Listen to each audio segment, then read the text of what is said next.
ਪਾਵਨ ਪਵਿੱਤਰ ਕਲਿਆਣਕਾਰੀ ਸਤਿਗੁਰਾਂ ਦਾ ਇਤਿਹਾਸ। ਗੁਰੂ ਜਸ ਸਰਵਣ ਕਰ ਲਾਹਾ ਪ੍ਰਾਪਤ ਕਰਨਾ ਕਰੀਏ ਜੀ। ਸੋ ਕੱਲ ਦੇ ਦੀਵਾਨਾਂ ਅੰਦਰ ਆਪ ਗੁਰਸਿੱਖ ਸੰਗਤਾਂ ਪ੍ਰਸੰਗ ਸਰਵਣ ਕੀਤਾ।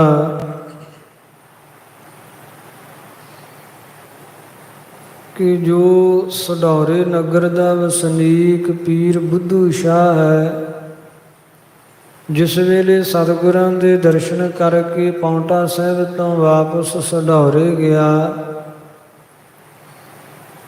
ਤਾਂ ਉਸ ਨੂੰ ਮਿਲਣ ਵਾਸਤੇ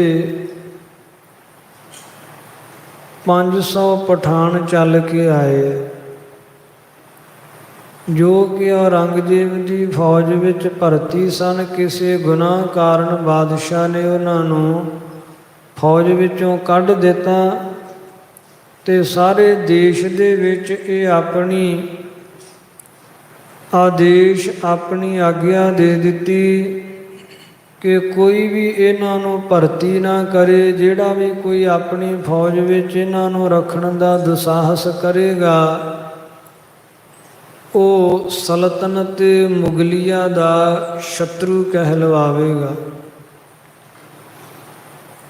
ਕਿਸੇ ਨੇ ਵੀ ਇਹਨਾਂ ਨੂੰ ਜਦ ਫੌਜ ਵਿੱਚ ਨਾ ਭਰਤੀ ਕੀਤਾ, ਇਹ ਪੀਰ ਬੁੱਧੂ ਸ਼ਾਹ ਦੇ ਕੋਲ ਆ ਕੇ ਆਪਣਾ ਦੁੱਖੜਾ ਵਿਅਕਤ ਕਰਨ ਲੱਗੇ। ਪੀਰ ਬੁੱਧੂ ਸ਼ਾਹ ਕਹਿਣ ਲੱਗਾ, ਔਰੰਗਜ਼ੇਬ ਤੋਂ ਜੇ ਕੋਈ ਨਿਰਭੈ ਹੈ ਤਾਂ ਉਹ ਕੇਵਲ ਧੰਨ ਕਲਗੀਧਰ ਪਾਤਸ਼ਾਹ ਹਨ। ਥੋੜ੍ਹੇ ਦਿਨ ਹੋਏ ਮੈਂ ਉਹਨਾਂ ਕੋਲੋਂ ਹੀ ਆਇਆ ਹਾਂ, ਜੇ ਉਦੋਂ ਤੁਸੀਂ ਆ ਜਾਂਦੇ ਮੇਰੇ ਕੋਲ ਤੇ ਤੁਹਾਡੀ ਸਿਫਾਰਿਸ਼ ਕਰਕੇ ਮੈਂ ਭਰਤੀ ਕਰਵਾ ਦੇਣਾ ਸੀ, ਪਰ ਹੁਣ ਤੇ ਮੈਂ ਉਹਨਾਂ ਕੋਲੋਂ ਹੋ ਆਇਆ ਹਾਂ। ਇਹ ਕਹਿਣ ਲੱਗੇ, ਪੀਰ ਜੀ ਜਿਵੇਂ ਵੀ ਕਰੋ ਤੁਸੀਂ ਤੇ ਸਾਡੇ ਤੇ ਪਰਉਪਕਾਰ ਕਰੋ, ਸਾਨੂੰ ਨਾਲ ਲੈ ਕੇ ਚੱਲੋ ਤੇ ਗੁਰਾਂ ਦੀ ਫੌਜ ਵਿੱਚ ਭਰਤੀ ਕਰਵਾਓ। ਕਿ ਗਿਆ ਕੇ ਕੀਤੀ ਗਈ ਬੇਨਤੀ ਨੂੰ ਪੀਰ ਬੁੱਧੂ ਸ਼ਾਹ ਨੇ ਸਵੀਕਾਰ ਕਰਦਿਆਂ ਇਹਨਾਂ ਦੇ ਨਾਲ ਸਢੌਰੇ ਨਗਰ ਤੋਂ ਚੱਲ ਕੇ ਤੇ ਪਾਉਂਟਾ ਸਾਹਿਬ ਆਉਣਾ ਕੀਤਾ। ਪਾਉਂਟਾ ਸਾਹਿਬ ਰਾਤ ਠਹਿਰਿਆ, ਦਿਨ ਉਦੇ ਹੋਇਆ, ਗੁਰਾਂ ਦਾ ਦੀਵਾਨ ਸਜਿਆ ਤੇ ਪੀਰ ਬੁੱਧੂ ਸ਼ਾਹ ਗੁਰਾਂ ਦੇ ਦੀਵਾਨ ਵਿੱਚ ਪਹੁੰਚਾ। ਸਤਿਗੁਰਾਂ ਨੇ ਆਉਣ ਦਾ ਕਾਰਨ ਪੁੱਛਿਆ। ਪੀਰ ਜੀ ਨੇ ਸਾਰੀ ਵਿਥਿਆ ਦੱਸੀ। ਗੁਰਾਂ ਕਿਹਾ, ਫਿਰ ਉਹਨਾਂ ਪਠਾਨਾਂ ਨੂੰ ਸੱਦ ਲਓ। ਜਿਸ ਵੇਲੇ ਸੱਦਿਆ 500 ਪਠਾਨ ਘੋੜਿਆਂ 'ਤੇ ਸਵਾਰ ਇੱਕ ਫੌਜ ਦੀ ਇਹ ਵੱਡੀ ਟੁਕੜੀ ਹੈ, ਗੁਰਾਂ ਕੋਲ ਆਈ ਹੈ ਤੇ ਸਤਿਗੁਰਾਂ ਨੇ ਤਦੋਂ ਕਿਰਪਾ ਦੇ ਘਰ ਵਿੱਚ ਆ ਕੇ ਇਹਨਾਂ ਨੂੰ ਭਰਤੀ ਕਰਨ ਦੀ ਅਨੁਮਤੀ ਆਗਿਆ ਦਿੱਤੀ। ਇਹ ਪ੍ਰਸੰਗ ਆਪਾਂ ਪਿਛਲੇ ਦੀਵਾਨਾਂ ਅੰਦਰ ਸਰਵਣ ਕਰ ਚੁੱਕੇ ਹਾਂ। ਅੱਗੋਂ ਪਾਵਨ ਕਥਾ ਦੀ ਆਰੰਭਤਾ ਹੋ ਰਹੀ ਹੈ। ਕਲਿਆਣਕਾਰੀ ਸਤਿਗੁਰਾਂ ਦਾ ਇਤਿਹਾਸ। ਗੁਰੂ ਜਸ ਸਰਵਣ ਕਰ ਲਾਹਾ ਪ੍ਰਾਪਤ ਕਰਨਾ ਕਰੀਏ ਜੀ। ਸਤਨਾਮ ਸ੍ਰੀ ਵਾਹਿਗੁਰੂ ਸਾਹਿਬ ਜੀਓ। ਨੰਦ ਚੰਦ ਸੰਗ ਸਤਿਗੁਰ ਭਾਖਾ। ਸਤਿਗੁਰੂ ਧੰਨ ਕਲਗੀਧਰ ਪਾਤਸ਼ਾਹ ਜੀ ਨੇ ਆਪਣੇ ਜੋ ਮੁੱਖ ਪ੍ਰਬੰਧਕ ਹਨ ਭਾਈ ਨੰਦ ਚੰਦ ਜੀ, ਇਹਨਾਂ ਨੂੰ ਕਿਹਾ, ਇਹ ਰੇ ਲਿਖਾ ਲਿਹੋ ਇਨ ਰਾਖਾ। ਹੇ ਭਾਈ ਨੰਦ ਚੰਦ ਜੀ, ਇਹਨਾਂ ਨੂੰ ਰੱਖ ਲੈਣਾ ਕਰੋ, ਫੌਜ ਵਿੱਚ ਭਰਤੀ ਕਰ ਲਓ ਤੇ ਇਹਨਾਂ ਦੇ ਚਿਹਰੇ ਲਿਖ ਲਓ। ਅਰਥਾਤ ਇਹਨਾਂ ਦੀ ਜੋ ਪਛਾਣ ਹੈ, ਇਹਨਾਂ ਦਾ ਜੋ ਪਰਿਚੈ ਹੈ, ਉਹ ਸਾਰਾ ਲੈ ਕੇ ਪਛਾਣ ਲਿਖ ਕੇ ਤੇ ਭਰਤੀ ਕਰ ਲਓ। ਏਕ ਰਜਤ ਪਨ ਇੱਕ ਅਸਵਾਰ। ਇੱਕ ਸਵਾਰ ਨੂੰ 1 ਰੁਪਈਆ ਜਿਹੜਾ ਉਹ ਮੁਕਰਰ ਕਰੋ। ਪੰਚ ਪੰਚ ਸਿਰਦਾਰਨ ਚਾਰ। 4 ਸਰਦਾਰ ਹਨ ਫੌਜ ਦੇ, ਸਰਦਾਰਾਂ ਨੂੰ 5-5 ਰੁਪਈਏ ਤੇ ਸਿਪਾਹੀ ਨੂੰ ਘੋੜਸਵਾਰ ਨੂੰ 1-1 ਰੁਪਈਆ ਜਿਹੜੀ ਇਹਨਾਂ ਦੀ ਤਨਖਾਹ ਬੰਨ੍ਹ ਦਿਓ। ਭਇਓ ਹੁਕਮ ਹਰਖੇ ਉਰ ਖਾਨ। ਸਤਿਗੁਰਾਂ ਦਾ ਹੁਕਮ ਹੋਇਆ ਤੇ ਸੁਣ ਕੇ ਸਾਰੇ ਖਾਨ ਬੜੇ ਪ੍ਰਸੰਨ ਹੋਏ। ਧੰਨ ਧੰਨ ਗੁਰ ਕਰਹਿ ਬਖਾਨ। ਤੇ ਸਤਿਗੁਰਾਂ ਨੂੰ ਧੰਨ ਧੰਨ ਕਹਿ ਰਹੇ। ਧੰਨ ਹਨ ਕਲਗੀਧਰ ਪਾਤਸ਼ਾਹ, ਧੰਨ ਹਨ ਸਤਿਗੁਰੂ ਜੀ ਜਿਨ੍ਹਾਂ ਨੇ ਸਾਡੇ ਤੇ ਕਿਰਪਾ ਕੀਤੀ। ਬੁੱਧੂ ਸ਼ਾਹ ਪੀਰ ਰਖਵਾਏ। ਬੁੱਧੂ ਸ਼ਾਹ ਪੀਰ ਨੇ ਵੀ ਸਾਡੇ ਤੇ ਦਇਆ ਦ੍ਰਿਸ਼ਟੀ ਕੀਤੀ ਤੇ ਸਤਿਗੁਰਾਂ ਦੇ ਕੋਲ ਸਿਫਾਰਿਸ਼ ਕਰਕੇ ਸਾਨੂੰ ਫੌਜ ਵਿੱਚ ਭਰਤੀ ਕਰਵਾ ਦਿੱਤਾ ਹੈ। ਸਤਿਗੁਰਾਂ ਕੋਲ ਨੌਕਰੀ ਰਖਾਤਾ ਹੈ। ਰੋਜ਼ੀ ਕਰੀ ਫਿਰਤ ਅਕੁਲਾਏ। ਅਸੀਂ ਤਾਂ ਵਿਆਕਲ ਹੋ ਕੇ ਤੁਰੇ ਫਿਰਦੇ ਸਾਂ, ਇਹ ਕਿਰਪਾ ਕਰ ਦਿੱਤੀ, ਸਾਡੀ ਰੋਜੀ ਲਾ ਦਿੱਤੀ ਹੈ, ਸਾਡੀ ਉਪਜੀਵਕਾ ਚੱਲ ਪਵੇਗੀ ਹੁਣ। ਨੰਦ ਚੰਦ ਹੋਏ ਖਰੋ ਕਿਨਾਰੇ। ਭਾਈ ਨੰਦ ਚੰਦ ਜੀ ਨੇ ਤਦੋਂ ਇੱਕ ਕਿਨਾਰੇ ਇੱਕ ਪਾਸੇ ਤੇ ਖਲੋ ਕੇ ਲਿਖਨ ਹੇਤ ਸਭ ਨਿਕਟ ਹਕਾਰੇ। ਲਿਖਣ ਵਾਸਤੇ ਸਾਰਿਆਂ ਨੂੰ ਕੋਲ ਹਕਾਰਿਆ, ਸਾਰੇ ਪਠਾਨਾਂ ਨੂੰ ਕੋਲ ਸੱਦਿਆ। ਇਹਰੇ ਨਾਮ ਸਰਬ ਲਿਖਵਾਏ। ਵਾਰੀ ਵਾਰੀ ਸਾਰਿਆਂ ਦੇ ਚਿਹਰੇ ਤੇ ਸਾਰਿਆਂ ਦੇ ਨਾਮ ਰਜਿਸਟਰ ਤੇ ਚਾੜਿਆ, ਲਿਖਵਾਏ ਹੈ। ਜੇਤ ਪ੍ਰਵਾਹੇ ਜਮਨਾ ਜਲ ਜਾਏ। ਤੇ ਜਿੱਧਰ ਜਮਨਾ ਦੇ ਜਲ ਦਾ ਪ੍ਰਵਾਹ ਚੱਲਦਾ ਹੈ, ਤੇਤ ਦੇਸ਼ ਡੇਰਾ ਦੀਨ ਕਰਾਏ। ਉਧਰ ਇਹਨਾਂ ਪਠਾਨਾਂ ਦਾ ਡੇਰਾ ਜਿਹੜਾ ਉਹ ਲਗਵਾ ਦਿੱਤਾ। ਬਾਕੀ ਫੌਜ ਦੇ ਨਾਲੋਂ ਵੱਖਰਾ ਜਮਨਾ ਦੇ ਕਿਨਾਰੇ ਤੇ ਇਹਨਾਂ ਦਾ ਪੜਾ ਲਗਵਾ ਦਿੱਤਾ ਹੈ। ਤੰਬੂ ਲੱਗੇ ਤੀਰ ਸਮੁਦਾਏ। ਤੇ ਜਮਨਾ ਦੇ ਕਿਨਾਰੇ ਤੇ ਬਹੁਤ ਤੰਬੂ ਲੱਗ ਗਏ ਹੈ। ਬੁੱਧੂ ਸ਼ਾਹ ਅਦਕ ਸਨਮਾਨਾ। ਸਤਿਗੁਰਾਂ ਨੇ ਬੁੱਧੂ ਸ਼ਾਹ ਫਕੀਰ ਦਾ ਬੜਾ ਸਨਮਾਨ ਕੀਤਾ, ਬੜਾ ਆਦਰ ਕੀਤਾ। ਗੁਰ ਸੁਸ਼ੀਲ ਤੇ ਔਰ ਹਰਖਾਨਾ। ਸਤਿਗੁਰਾਂ ਦੇ ਸ਼ੀਤਲ ਸੁਭਾਅ ਤੋਂ, ਸਤਿਗੁਰਾਂ ਦੇ ਦਇਆ ਦ੍ਰਿਸ਼ਟੀ ਵਾਲੇ ਠੰਡੇ ਸੁਭਾਅ ਤੋਂ ਬਹੁਤ ਪ੍ਰਸੰਨ ਹੋਇਆ ਪੀਰ। ਰਹਿਓ ਨਿਕਟ ਜੇਤਕ ਮਨ ਭਾਇਓ। ਜਿੰਨਾ ਕੁ ਚਿਰ ਮਨ ਨੂੰ ਭਾਇਆ, ਜਿੰਨੀ ਕੁ ਇੱਛਾ ਹੋਈ ਓਨੇ ਕੁ ਦਿਨ ਸਤਿਗੁਰਾਂ ਦੀ ਹਜ਼ੂਰੀ ਵਿੱਚ ਰਿਹਾ ਪੀਰ। ਬਾਹਰ ਸਢੌਰੇ ਸ਼ਹਿਰ ਸਿਧਾਇਓ। ਫਿਰ ਸਤਿਗੁਰਾਂ ਕੋਲੋਂ ਵਿਦਾ ਲੈ ਕੇ ਤੇ ਸਢੌਰੇ ਨਗਰ ਨੂੰ ਚਲਿਆ ਗਿਆ। ਖਾਨ 500 ਢਿਗ ਰਖਵਾਏ। 500 ਖਾਨ ਸਤਿਗੁਰਾਂ ਦੇ ਕੋਲ ਨੌਕਰੀ ਰਖਵਾ ਦਿੱਤੇ। ਜਾਏ ਜਹਾਂ ਕਹੈ ਸੁਜਸ ਵਢਾਏ। ਤੇ ਜਿੱਥੇ ਕਿੱਥੇ ਵੀ ਜਾਏ, ਜਾ ਕੇ ਗੁਰਾਂ ਦਾ ਜਸ ਵਧਾ ਰਿਹਾ ਪੀਰ। ਅਥਵਾ ਇਹ ਪਠਾਨ ਵੀ ਜਿੱਥੇ ਕਿੱਥੇ ਜਾਂਦੇ ਆ, ਗੁਰੂ ਦੀ ਉਪਮਾ ਗਾਉਂਦੇ ਆ, ਸਤਿਗੁਰਾਂ ਦਾ ਜਸ ਕਰਦੇ ਆ। ਸਤਿਗੁਰ ਚੜ੍ਹੈ ਅਖੇਰ ਸਿਧਾਰਹਿ। ਸਤਿਗੁਰੂ ਜੀ ਸ਼ਿਕਾਰ ਖੇਲਣ ਵਾਸਤੇ ਚੜ੍ਹਦੇ ਆ, ਪੌਂਟਾ ਸਾਹਿਬ ਤੋਂ ਜੰਗਲ ਵੱਲ ਨੂੰ ਜਾਂਦੇ ਆ। ਬੀਨ ਬੀਨ ਸ਼ੇਰਨ ਕਹੁ ਮਾਰੈ। ਤੇ ਬੀਨ ਬੀਨ ਚੁਣ ਚੁਣ ਕੇ ਸਤਿਗੁਰੂ ਜੀ ਜਿਹੜੇ ਖੂੰਖਾਰ ਸ਼ੇਰ ਹੈ ਜੰਗਲ ਵਿੱਚ ਜਾਂ ਹਿੰਸਕ ਜਾਨਵਰ ਹਨ, ਉਹਨਾਂ ਦਾ ਸ਼ਿਕਾਰ ਕਰਦੇ ਆ। ਦੁਸ਼ਟ ਜੀਵ ਬਨ ਰਹਿਓ ਨਾ ਕੋਈ। ਧੰਨ ਕਲਗੀਧਰ ਪਾਤਸ਼ਾਹ ਸਤਿਗੁਰੂ ਜੀ, ਜਿਨ੍ਹਾਂ ਦਾ ਮਾਤਲੋਕ ਤੇ ਆਗਮਨ ਹੀ ਇਸ ਵਾਸਤੇ ਹੋਇਆ ਹੈ, ਦੁਸ਼ਟ ਸਭਨ ਕੋ ਮੂਲ ਉਪਾਰਨ। ਦੁਸ਼ਟਾਂ ਦਾ ਵਿਨਾਸ਼ ਕਰਨ ਵਾਸਤੇ ਤਥਾ ਉਧਾਰ ਕਰਨ ਵਾਸਤੇ। ਜਿੰਨੇ ਦੁਸ਼ਟ ਜੀਵ ਜੰਗਲ ਵਿੱਚ ਸਨ, ਹਿੰਸਕ ਜਾਨਵਰ ਜੈਸੇ ਸ਼ੇਰ ਆਦਿ ਕਰਕੇ, ਜਾਂ ਹੋਰ ਖੂੰਖਾਰ ਜਿਹੜੇ ਅਨਿਆ ਜਾਨਵਰ ਸਨਗੇ ਦੂਜੇ ਬਾਕੀ ਜੀਵਾਂ ਨੂੰ ਦੁਖਦਾਈ, ਉਹ ਖੂੰਖਾਰ ਜਾਨਵਰਾਂ ਦਾ ਜਿਹੜੇ ਦੁਸ਼ਟ ਜੀਵ ਸਨ ਕਿ ਉਹਨਾਂ ਦਾ ਗੁਰਾਂ ਸ਼ਿਕਾਰ ਕਰ ਦਿੱਤਾ, ਸਾਰੇ ਮਾਰ ਦਿੱਤੇ। ਚਰਹਿ ਮਹਿਖ ਗੋ ਚਿੰਤ ਨਾ ਤੇ ਕੋਈ। ਗੁਰੂ ਦੀ ਐਸੀ ਕਿਰਪਾ ਵਰਤੀ ਸਾਧ ਸੰਗਤ, ਹੁਣ ਜੰਗਲ ਵਿੱਚ ਗਾਈਆਂ ਅਤੇ ਮੱਝਾਂ ਨਿਚਿੰਤ ਹੋ ਕੇ ਚਰਦੀਆਂ ਹਨ। ਅਨਿ ਜੀਵ ਹਿਰਨ ਆਦਿ ਕਰਕੇ ਜਾਂ ਹੋਰ ਜਿਹੜੇ ਜੰਗਲ ਵਿੱਚ ਜੀਵ ਹਨ, ਹੁਣ ਸੁਤੰਤਰਤਾ ਦੇ ਨਾਲ ਬੜੀ ਖੁਸ਼ਹਾਲੀ, ਬੜੀ ਪ੍ਰਸੰਨਤਾ ਦੇ ਨਾਲ ਵਿਚਰਦੇ ਹੈ।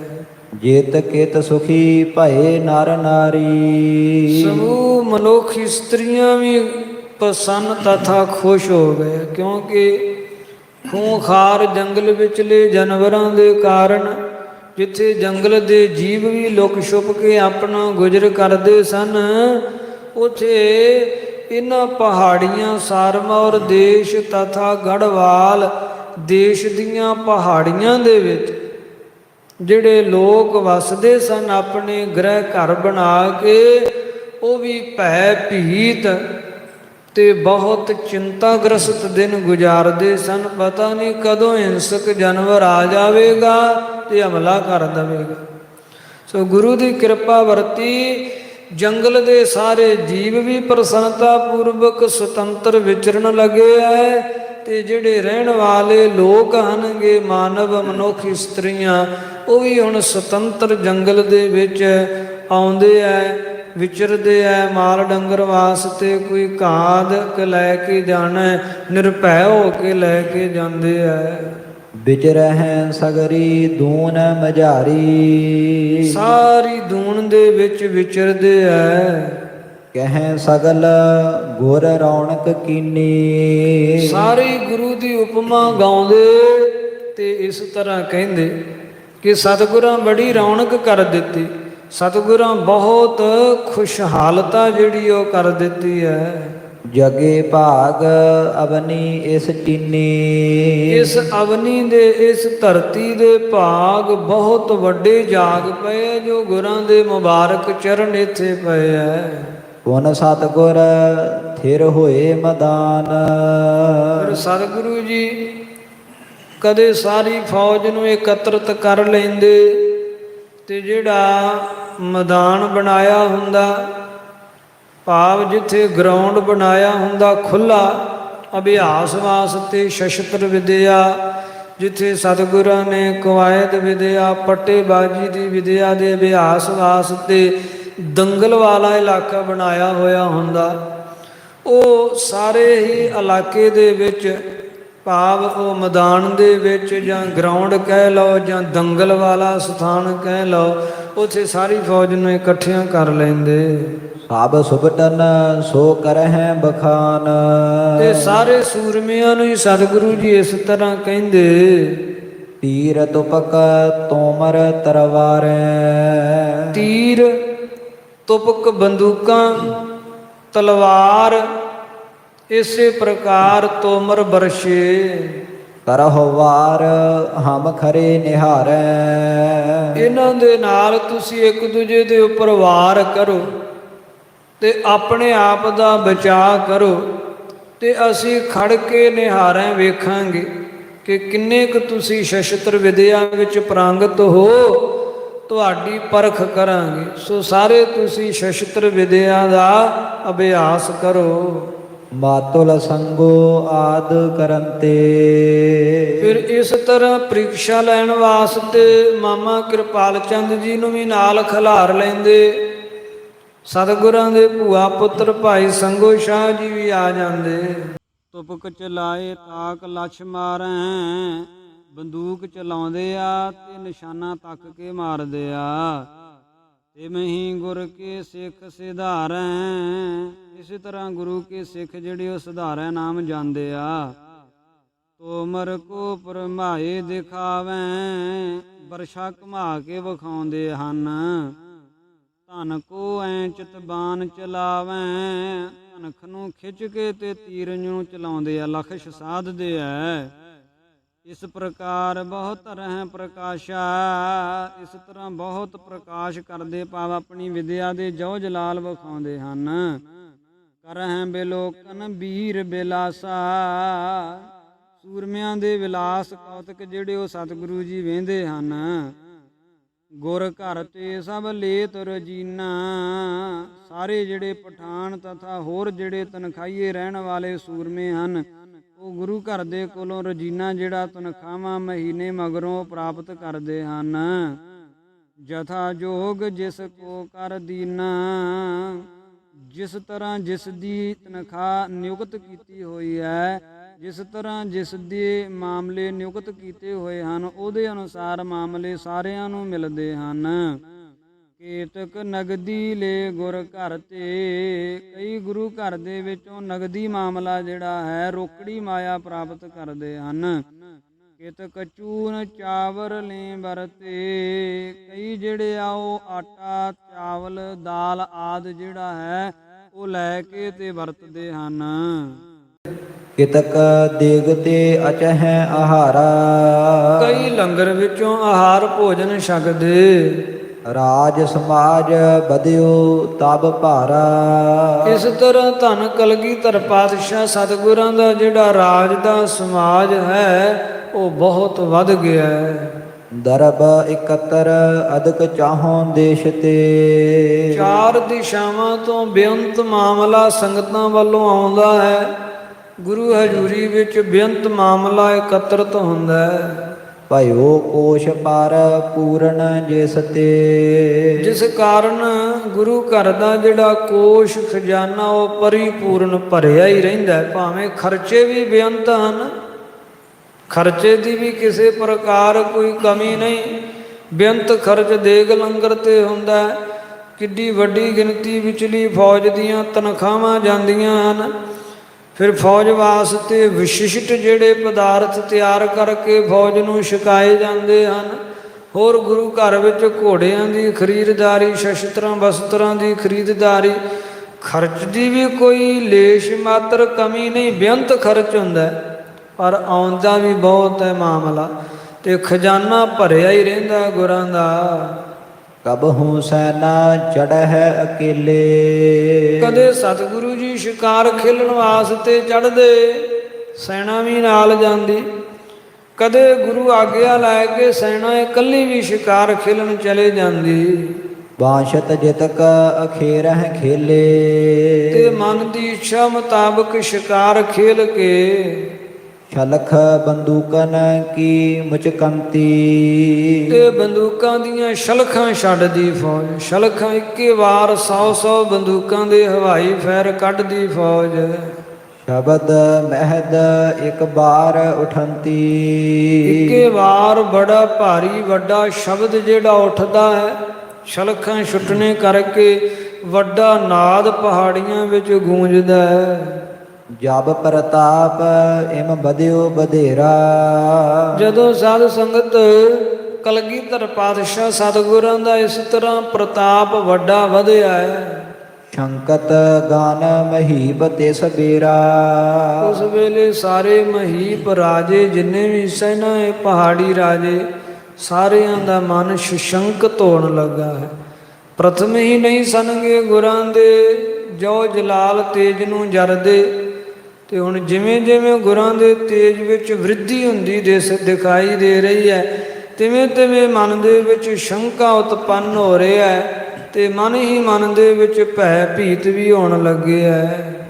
ਛੀਨ ਲੇਹ ਨਹਿ ਰਾਜ ਹਮਾਰਾ। ਇਸ ਤਰ੍ਹਾਂ ਸੋਚਦੇ ਆ ਮਨਾਂ ਵਿੱਚ, ਕਿਤੇ ਸਾਡਾ ਰਾਜ ਹੀ ਨਾ ਖੋਹ ਲੈਣ। ਉਹ ਕਰ ਸਕਹਿ ਜੰਗ ਅਖਾਰਾ। ਕਿਹੜਾ ਹੈ ਜਿਹੜਾ ਗੁਰਾਂ ਦੇ ਸਾਹਮਣੇ ਜੰਗ ਅਖਾੜਾ ਕਰ ਸਕੇਗਾ ਇਸ ਵਕਤ? ਕਹੈ ਜੇ ਕਿਹੇ ਨ੍ਰਿਪ ਕੀ ਰਾਜਧਾਨੀ।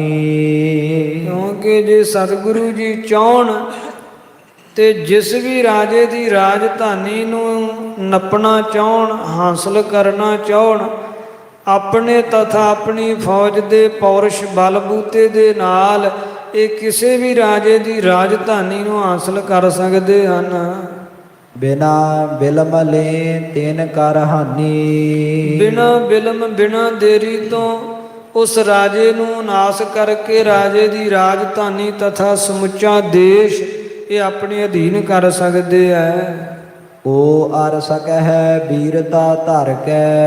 ਕਿਹੜਾ ਹੈ ਜਿਹੜਾ ਵੀਰਤਾ ਸੂਰਮਤਾ ਧਾਰਨ ਕਰਕੇ ਗੁਰੂ ਸਾਹਿਬਾਂ ਦੇ ਅੱਗੋਂ ਅੜ ਸਕੇਗਾ? ਜਾਏ ਪਲਾਏ ਨਤ ਮਰ ਹੈ ਡਰ ਕੇ। ਜਾਂ ਤਾਂ ਉਹ ਦੌੜ ਜਾਵੇਗਾ ਗੁਰਾਂ ਦੇ ਅੱਗੋਂ, ਜਾਂ ਫਿਰ ਡਰ ਦੇ ਨਾਲ ਹੀ ਮਰ ਜਾਵੇਗਾ। ਇਸ ਤਰ੍ਹਾਂ ਰਾਜੇ ਸੋਚਦੇ ਆ। ਨਹੀਂ ਉਹਨਾਂ ਨੂੰ ਪਤਾ, ਅਣਜਾਨਾਂ ਨੂੰ ਸਤਿਗੁਰੂ ਜੀ ਰਾਜ ਦੇ ਇੱਛੁਕ ਨਹੀਂ ਆਣਗੇ। ਗੁਰਦੇਵ ਰਾਜ ਦੇ ਚਾਹਵਾਨ ਨਹੀਂ ਆਣਗੇ। ਸਤਿਗੁਰੂ ਜੀ ਧਰਮ ਦਾ ਰਾਜ ਸਥਾਪਿਤ ਕਰਨਾ ਚਾਹੁੰਦੇ ਐ। ਦੁਸ਼ਟਾਂ ਦਾ ਵਿਨਾਸ਼ ਕਰਨ ਹੇਤੂ ਉਹ ਆਏ ਹਨ। ਸਤਿਗੁਰੂ ਜੀ ਆਪਣਾ ਰਾਜ ਨਹੀਂ ਕਾਇਮ ਕਰਨਾ ਚਾਹੁੰਦੇ। ਸਤਿਗੁਰੂ ਜੀ ਚਾਹੁੰਦੇ ਹਨ ਕਿ ਅਰਾਜਕਤਾ ਸਮਾਪਤ ਹੋ ਜਾਵੇ। ਰਾਜ ਚਾਹੇ ਕੋਈ ਕਰੇ, ਪਰ ਰਾਜ ਧਰਮ ਦਾ ਹੋਵੇ। ਤੇ ਧਰਮ ਦਾ ਰਾਜ ਕਰਨ ਵਾਸਤੇ ਪ੍ਰਥਮ ਧਰਮੀ ਦਾ ਹੋਣਾ ਜ਼ਰੂਰੀ ਹੈ। ਇਸ ਵਾਸਤੇ ਗੁਰੂ ਸਾਹਿਬ ਜੀ ਸਿੱਖਾਂ ਨੂੰ ਧਰਮੀ ਬਣਾ ਰਹੇ ਹਨ, ਧਰਮ ਦੇ ਵਿੱਚ ਪ੍ਰੌੜਤਾ ਕਰਾ ਰਹੇ ਹਨ, ਤਾਂ ਕਿ ਆਉਣ ਵਾਲੇ ਸਮੇਂ ਦੇ ਵਿੱਚ ਸਿੱਖ ਰਾਜੇ ਹੋਣ ਤੇ ਧਰਮ ਦਾ ਰਾਜ ਸਥਾਪਿਤ ਹੋਵੇ। ਸੋ ਗੁਰਦੇਵ ਧਰਮ ਦਾ ਰਾਜ ਸਥਾਪਿਤ ਕਰਨਾ ਚਾਹੁੰਦੇ ਹਨ, ਨਾ ਕਿ ਬਿਨਾਂ ਕਾਰਨ ਤੋਂ ਅਨਿਆ ਕਿਸੇ ਰਾਜੇ ਦਾ ਰਾਜ ਹੜੱਪਣ ਦੇ ਲੋਭੀ ਜਾਂ ਲਾਲਚੀ ਨਹੀਂ ਹਨ ਸਤਿਗੁਰੂ ਜੀ। ਪਰ ਆਪਣੀ ਮੱਤ ਐਸੀ ਹੈ ਨਾ, ਜੋ ਜੀ ਹੋਏ ਸੋ ਗਵੇ ਮੋਕਾ ਕਹਿਆ ਵਾਓ। ਜਿਉ ਜੇ ਆਪਣੇ ਮਨ 'ਚ ਹੁੰਦਾ ਉਹ ਜਿਹਾ ਦੂਜੇ ਪ੍ਰਤੀ ਸੋਚੀਦਾ। ਸੋ ਇਹ ਸਾਰੇ ਰਾਜੇ ਆਪ ਮਨ ਵਿੱਚ ਇਸ ਤਰ੍ਹਾਂ ਦੁਬਿਧਾ ਗ੍ਰਸਤ ਅਥਵਾ ਆਪ ਮਨ ਵਿੱਚ ਛਲੀਏ ਕਪਟੀ ਹਨ। ਤੇ ਸਤਿਗੁਰਾਂ ਬਾਬਤ ਵੀ ਸੋਚਦੇ ਆ ਕਿ ਗੁਰਦੇਵ ਸਾਡੀ ਜਿਹੜੀ ਹੈ ਉਹ ਰਾਜਧਾਨੀ ਹੜੱਪ ਲੈਣਗੇ, ਸਾਡਾ ਦੇਸ਼ ਨੱਪ ਲੈਣਗੇ, ਸਾਨੂੰ ਦੇਸ਼ ਚੋਂ ਕੱਢ ਦੇਣਗੇ ਜਾਂ ਮਾਰ ਦੇਣਗੇ। ਇਸ ਤਰ੍ਹਾਂ ਦੀਆਂ ਸੋਚਾਂ ਸੋਚਦੇ ਐ। ਸਭ ਕੇ ਮਨ ਖਟਪਟ ਹੋਏ ਆਈ। ਸਾਰੇ ਰਾਜਿਆਂ ਦੇ ਮਨ ਦੇ ਵਿੱਚ ਬੜੀ ਖਟਪਟੀ ਲੱਗ ਗਈ ਹੈ, ਮਨ ਵਿੱਚ ਬਹੁਤ ਦੁਚਿੱਤੀ ਬਣ ਗਈ ਹੈ। ਲਖ ਹੈ ਸੁਬਟ ਗੁਰ ਕੋ ਅਧਿਕਾਈ। ਇਹ ਸਤਿਗੁਰਾਂ ਨੂੰ ਅਧਿਕਾਈ ਨਾਮ ਵੱਡੇ ਸੁਬਟ ਸੂਰਮੇ ਲਖਦੇ ਆ ਕਿ ਗੁਰਦੇਵ ਵੱਡੇ ਸੂਰਮੇ ਹਨ, ਮਹਾਬਲੀ ਹਨ। ਦਿਨ ਪ੍ਰਤ ਦਲ ਵਧਾਏ ਬਲ ਭਾਰਾ। ਦਿਨ ਪ੍ਰਤੀ ਸਤਿਗੁਰੂ ਜੀ ਆਪਣਾ ਦਲ ਜਿਹੜਾ ਉਹ ਵਧਾ ਰਹੇ ਹੈ। ਗੁਰਾਂ ਕੋਲ ਫੌਜ ਦਾ ਬਲ ਵੱਧਦਾ ਜਾ ਰਿਹਾ ਹੈ। ਗਿਰਪਤ ਸਗਰੇ ਕਰਹਿ ਵਿਚਾਰਾ। ਸਾਰੇ ਪਹਾੜੀ ਰਾਜੇ ਵਿਚਾਰਾਂ ਕਰਦੇ ਹਨ। ਦੋਹਰਾ ਇਸ ਪ੍ਰਕਾਰ ਸ਼੍ਰੀ ਸਤਿਗੁਰੂ। ਸੋ ਇਸ ਤਰ੍ਹਾਂ ਸ਼੍ਰੋਮਣੀ ਸਤਿਗੁਰੂ ਸ਼ੋਭਾ ਸੰਯੁਕਤ ਸਤਿਗੁਰੂ ਰਾਜ ਸਮਾਜ ਬਿਰਧਾਏ। ਸਤਿਗੁਰਾਂ ਨੇ ਰਾਜ ਦਾ ਸਮਾਜ ਜਿਹੜਾ ਹੈ ਉਹ ਵਧਾਇਆ ਹੈ। ਕਰੀ ਸਕੇਲਨ ਬਾਹਿਨੀ। ਤੇ ਸਾਰੀ ਬਾਣੀ ਸਾਰੀ ਫੌਜ ਜਿਹੜੀ ਹੈ ਉਹ ਇਕੱਤਰਤ ਕਰ ਰਹੇ ਹਨ। ਤਰਾਸ ਨਿਰਪਨ ਉਪਜਾਏ। ਜਿਹਨੂੰ ਵੇਖ ਵੇਖ ਰਾਜਿਆਂ ਦੇ ਮਨ ਤਰਸਤ ਹੋ ਰਹੇ ਹਨ, ਪਹਾੜੀ ਰਾਜਿਆਂ ਦੇ ਮਨ ਡਰ ਰਹੇ ਹਨ। ਚਉਪਈ ਸੁਨ ਸ਼੍ਰੀ ਰਾਮ ਰਾਏ ਵਡਿਆਈ। ਸਾਧ ਸੰਗਤ ਉਧਰ ਦੇਹਰਾਦੂਨ ਦੇ ਵਿੱਚ ਬਾਬਾ ਰਾਮ ਰਾਏ ਜੀ ਨੇ ਧੰਨ ਕਲਗੀਧਰ ਪਾਤਸ਼ਾਹ ਸਤਿਗੁਰਾਂ ਦੀ ਪ੍ਰਤੀ ਦਿਨ ਵੱਧਦੀ ਹੋਈ ਵੱਡੀ ਵਡਿਆਈ ਨੂੰ ਸੁਣਿਆ।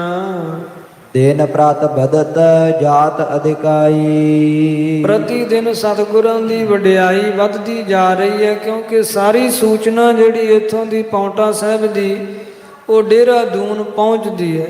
ਬਾਬਾ ਰਾਮ ਰਾਏ ਜੀ ਨੇ ਆਪਣੇ ਸੇਵਕ ਜਿਹੜੇ ਹੈ ਉਹ ਛੱਡੇ ਹੋਏ ਹਨ, ਜਿਹੜੇ ਰੋਜ਼ ਦੀ ਸੂਚਨਾ ਬਾਬਾ ਜੀ ਨੂੰ ਜਾ ਕੇ ਦਿੰਦੇ ਆ।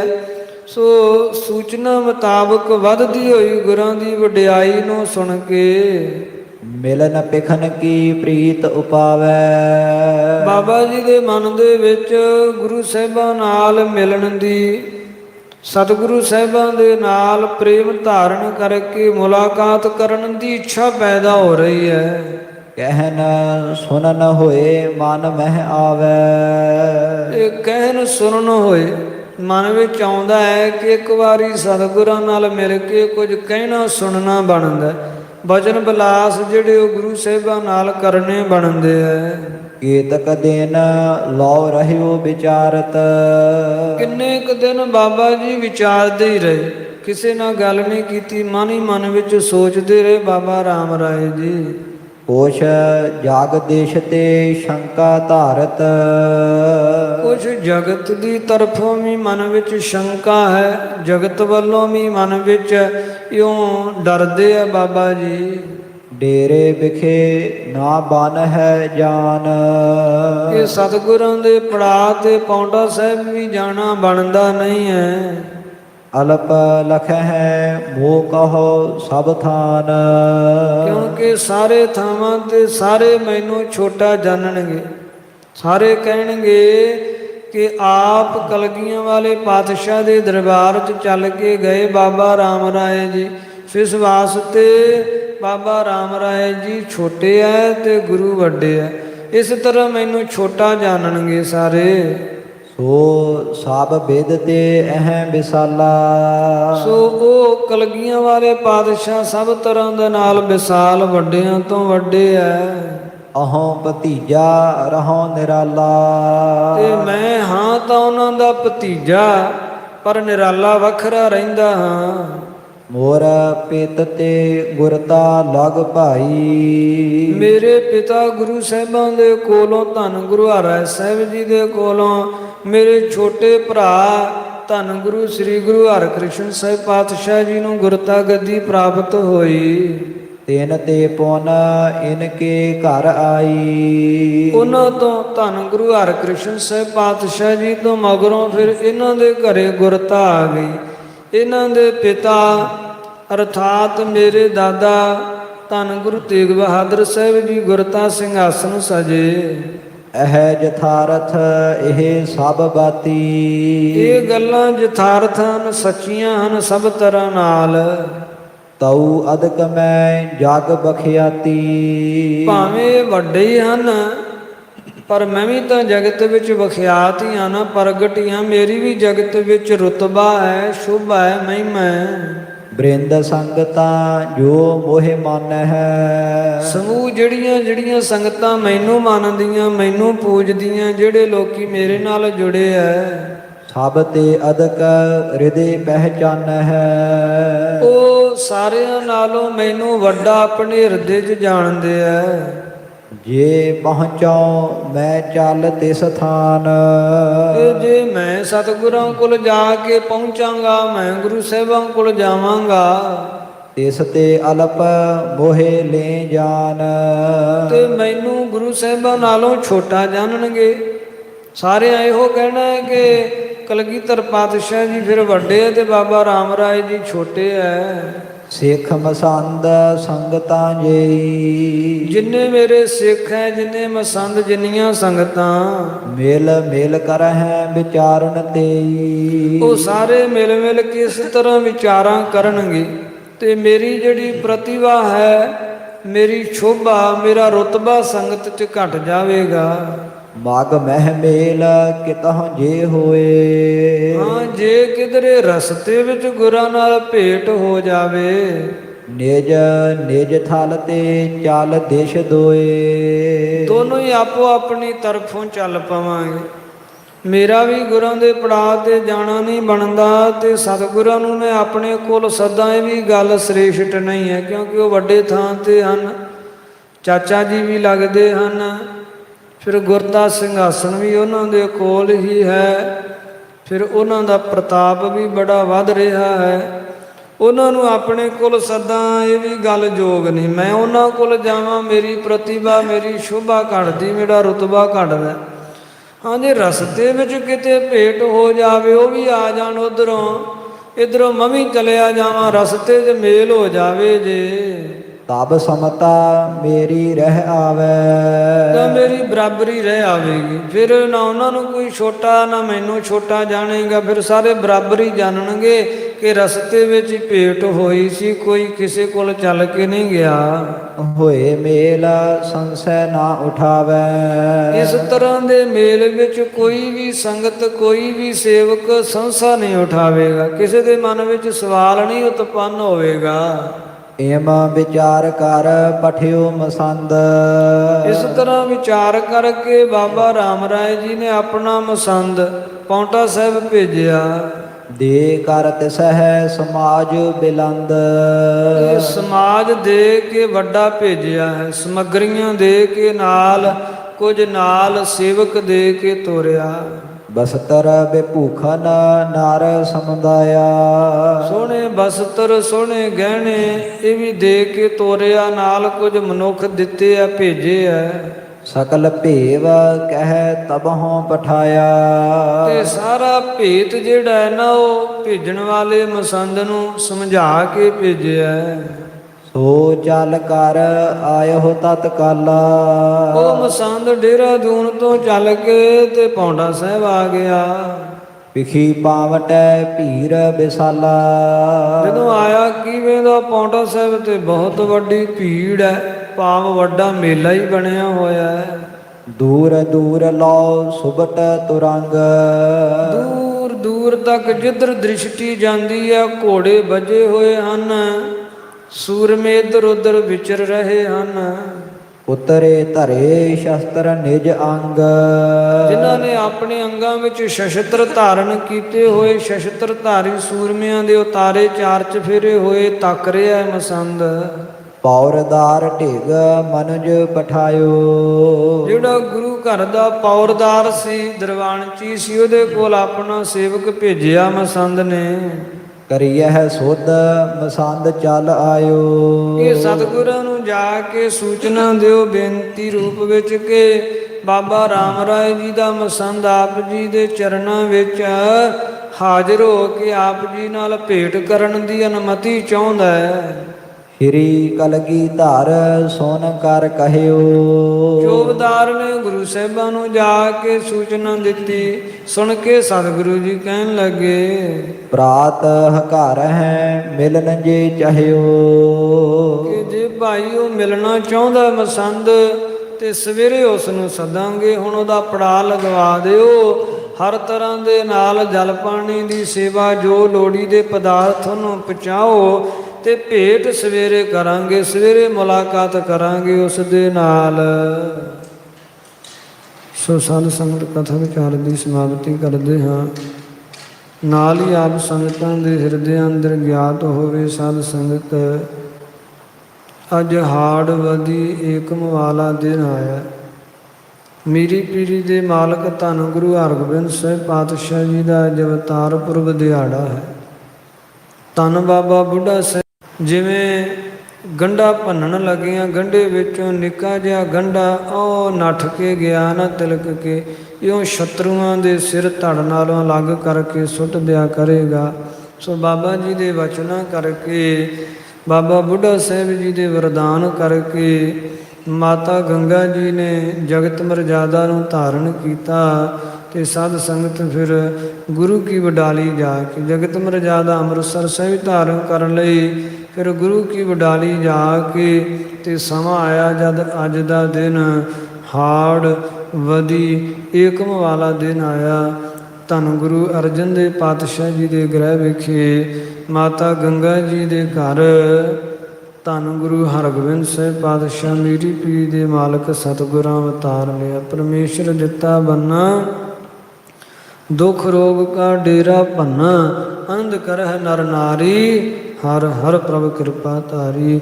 ਸੋ ਇਸ ਤਰ੍ਹਾਂ ਧੰਨ ਗੁਰੂ ਹਰਗੋਬਿੰਦ ਸਾਹਿਬ ਪਾਤਸ਼ਾਹ ਜੀ ਦਾ ਅਵਤਾਰ ਹੋਇਆ। ਮੀਰੀ ਪੀਰੀ ਦੇ ਮਾਲਕ ਸਤਿਗੁਰਾਂ ਦਾ ਅੱਜ ਅਵਤਾਰ ਪੁਰਬ ਦਿਹਾੜਾ ਵੀ ਆਪ ਗੁਰੂ ਦਰਬਾਰਾਂ ਦੀਆਂ ਹਾਜ਼ਰੀਆਂ ਭਰ ਰਹੇ ਹੋ। ਗੁਰੂ ਕਿਰਪਾ ਕਰਨ, ਸਾਰੀ ਸੰਗਤ ਦੀ ਹਾਜ਼ਰੀ ਆਪਣੇ ਦਰ ਪ੍ਰਵਾਨ ਕਰਨ। ਸੋ ਇਤਨੀਆਂ ਬੇਨਤੀਆਂ ਪ੍ਰਵਾਨ ਕਰਨੀਆਂ। ਤੁਸ਼ ਬੁੱਧੀ ਹੈ ਦਾਸਾਂ ਦੀ ਸੁਭਾਵਕ ਅਨੇਕ ਪ੍ਰਕਾਰ ਦੀਆਂ ਗਲਤੀਆਂ ਹੋ ਗਈਆਂ, ਸੰਗਤ ਬਖਸ਼ਣ ਜੋ ਕਿਰਪਾ ਕਰਕੇ ਬਖਸ਼ ਲੈਣਾ। ਧੰਨ ਗੁਰੂ ਸ੍ਰੀ ਗੁਰੂ ਗੋਬਿੰਦ ਸਿੰਘ ਸਾਹਿਬ ਜੀ ਸ੍ਰੇਸ਼ਟ ਮੱਤ ਦੇਣ ਵਾਲੇ ਹਨ। ਅੱਗੇ ਵਾਸਤੇ ਸੁਧ ਕਥਾ ਵਿਚਾਰ ਕਰਨ ਦੀ ਬੁੱਧੀ ਬਖਸ਼ਣ। ਸਭ ਹੀ ਸੰਗਤਾਂ ਦੇ ਲੋਕ ਸੁਖੀਏ ਪਰਲੋਕ ਸੁਹੇਲੇ ਕਰਨ। ਸ਼੍ਰੀ ਕਲਗੀ ਧਰ ਸੁਨ ਕਰ ਕਹਿਓ। ਪ੍ਰਾਤ ਹਕਾਰ ਹੈ ਮਿਲਨ ਜੇ ਚਾਹਿਓ। ਵਾਹਿਗੁਰੂ ਜੀ ਕਾ ਖਾਲਸਾ, ਵਾਹਿਗੁਰੂ ਜੀ ਕੀ ਫਤਿਹ।